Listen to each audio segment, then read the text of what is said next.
할렐루야 반갑습니다. 책 읽어주는 남자 책일나입니다. 오늘은 어제 이어서 읽도록 하겠습니다. 미움, 싸움, 살인은 형벌을 받는다. 사람을 죽인 자는 그 형벌로 사형을 선고받기도 하는데 전쟁터에서 적을 죽인 자는 훈장을 주고 포상을 한다. 이것은 세상의 법이다. 그렇다면 하나님은 군인이 전쟁 중에 적을 죽이면 어떻게 재판하실까? 군대처럼 훈장을 가슴에 달아주고 포상을 하며 잘했다고 칭찬하면서 충성하였노라 말씀하실까? 그렇지 않으면 적과 정정당당하게 방어하며 싸웠으니 누구도 칭찬할 수 없고 책망할 수도 없다고 똑같이 무죄로 판정하실까? 아니면 둘 다 싸웠으니 행한 대로 갚아주실까? 사람들은 싸울 일이 있어 싸웠는데 무슨 죄가 되냐고 할 것이다.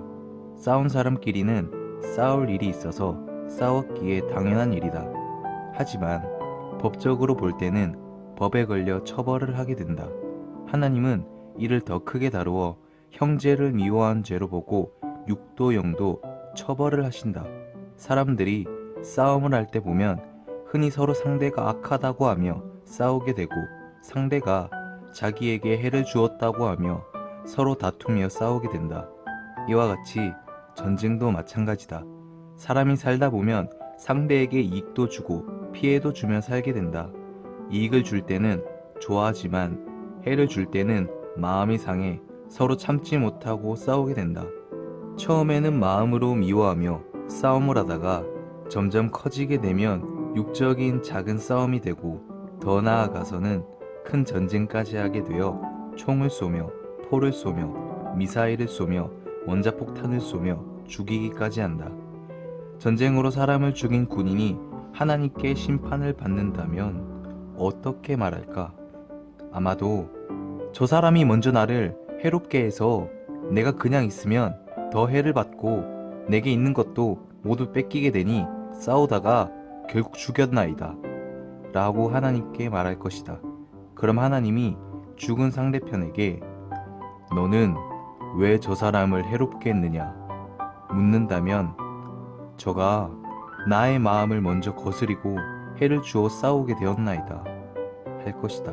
이렇게 서로 해를 받았다고 주장하고 상대가 먼저 자기의 마음을 거스르고 해롭게 하였다고 말하며 서로 저 사람이 악하다고 할 것이다.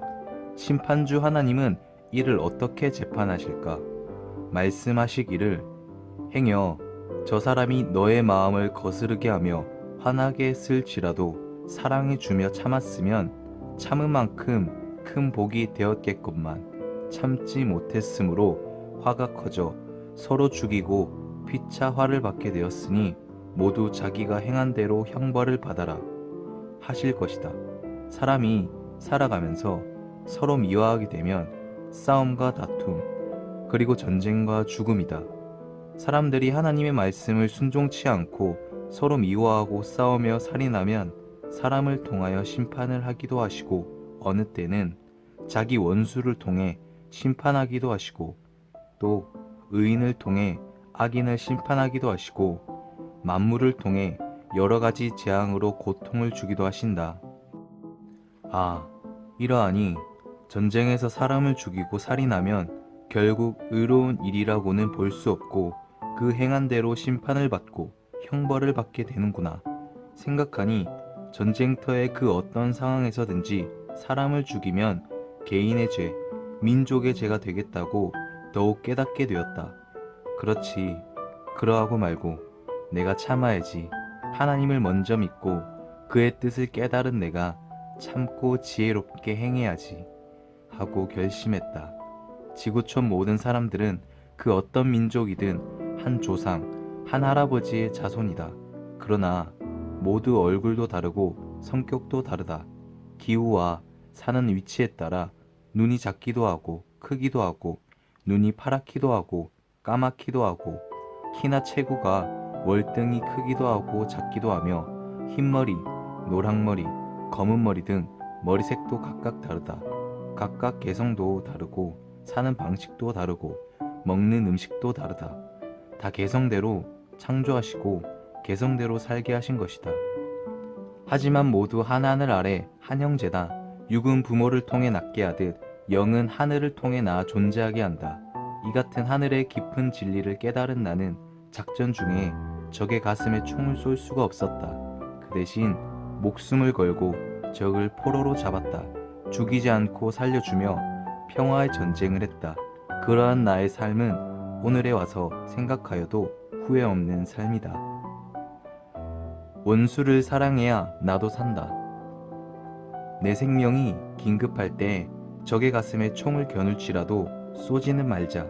그러면 적도 내 가슴에 총을 겨눌지라도 쏘지는 않을 것이다.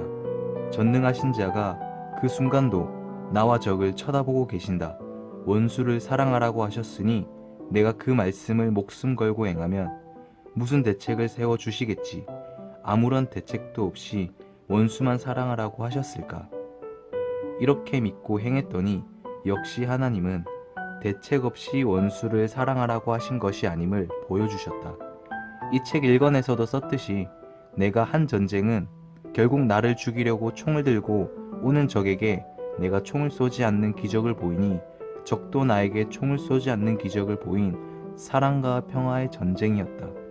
하나님은 내 생명을 지켜주실 뿐만 아니라 내가 소속된 중대도 확실하게 지켜주셔서 생명의 피해가 극히 적게 하셨다. 이는 그때 역사가 증명하고 내가 증거하니 확실하다. 내가 파월된 1년 동안 우리 중대는 아군이 한 명밖에 죽지 않았다. 기동 타격 중대로서 그 어느 중대보다도 가장 많은 전투를 하고 산악을 누비고 다니며 적들과 많이 부딪혀 싸웠는데도 거의 전사자가 없이 전과를 많이 세웠다. 예수님은 말씀하기에 내 오른뺨을 때리거든 왼뺨도 대며 원수를 사랑하라 하셨는데 이 말씀은 그대로 순종해도 죽지는 않으니까 참고 사랑하기 쉬운 것이건만 나에게 총을 쏴서 아주 죽여버리려는 적을 사랑한다는 것은 결코 쉬운 일이 아니었다. 참고 원수를 사랑한다면 내가 죽기 때문이었다. 원수를 사랑하라는 성경 말씀에 순종하려고 나에게 총을 겨누는 적을 보고 참고 총을 쏘지 않는다고 해서 적도 나에게 총을 안 쏜다는 보장이 없었다. 그러나 하늘의 명령을 절대 순종하니 말씀의 능력으로 기적의 역사가 일어났다. 이 생명의 기적은 꺼지지 않는 태양과 같이 모든 자들을 밝혀줄 것이다.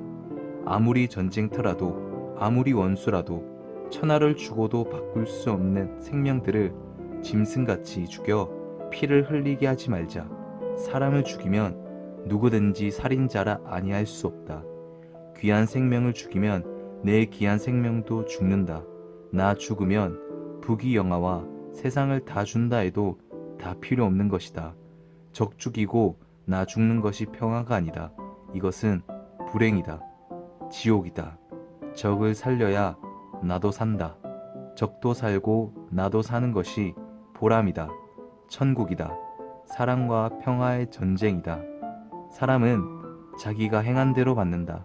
뼈를 깎는 고통과 분노가 머리끝까지 치밀어 올라와도 살기 위해 참자. 하늘은 나를 보고 계신다. 내게는 적이지만 하나님께는 적이 아니다.